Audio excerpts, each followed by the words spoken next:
দেবো, আহিবি তো, তোমला बाबा फोन করছে। तो ये नागामिस में है। इसका मतलब ये है कि देवो तुम निकल के आओ, तुम्हारे पिताजी ने।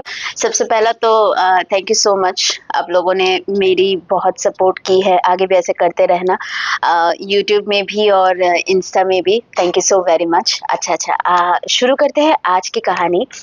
और आज की कहानी शुरू करने से पहले मैं बस एक छोटा सा सवाल पूछना चाहती हूँ आप लोगों से कि आप लोगों ने कभी स्काउट्स एंड गाइड्स या फिर एनसीसी किया है? अगर किया है तो मुझे कमेंट में बताना, ठीक है?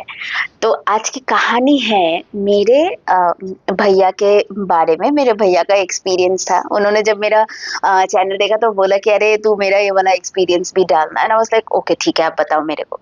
तो भैया मुझे ऐसे बोलते हैं, मैं भैया के हिसाब से बोल रही हूँ आप लोगों को, ठीक है? तो भैया तब गवर्नर बैच के लिए उनका ट्रेनिंग होने वाला था हरिद्वार में।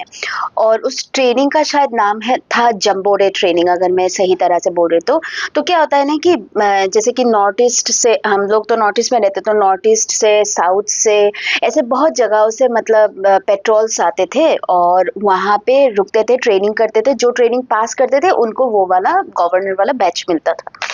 तो मेरे भैया जो थे और उनके साथ करीबन और 9 लड़के थे और बाकी जो लड़कियाँ थी मतलब गाइड्स, वो सब मतलब गए थे। तो लड़के अलग रहते थे और लड़कियाँ अलग रहती थी स्काउट्स एंड गाइड्स में। हाँ, मैं एनसीसी की बात नहीं कर रही हूँ, लेकिन स्काउट्स एंड गाइड्स की बात कर रही हूँ। तो मेरे भैया तब ऑलरेडी उनका जनेऊ सेरेमनी जो था वो हो चुका था। वो भी इम्पोर्टेंट है इसलिए मैं मेंशन कर रही हूँ, ठीक है?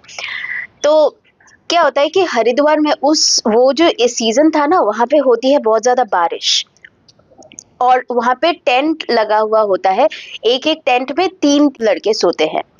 तो एक टेंट में भैया, उनका और 2 बैचमेट था, एक का नाम था हैंगवांग और दूसरे का नाम था अब्दुल।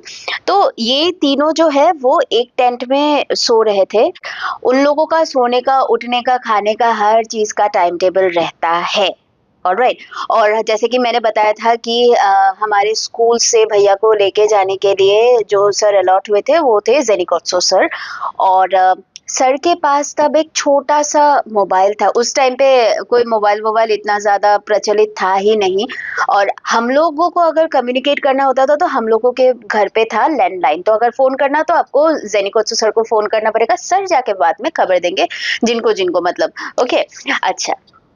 अब टेंट में पहला रात, तो क्या होता है कि अब्दुल और जो हैंगवांग हैं वो दोनों तब तक टेंट में नहीं आते हैं। तो भैया टेंट के अंदर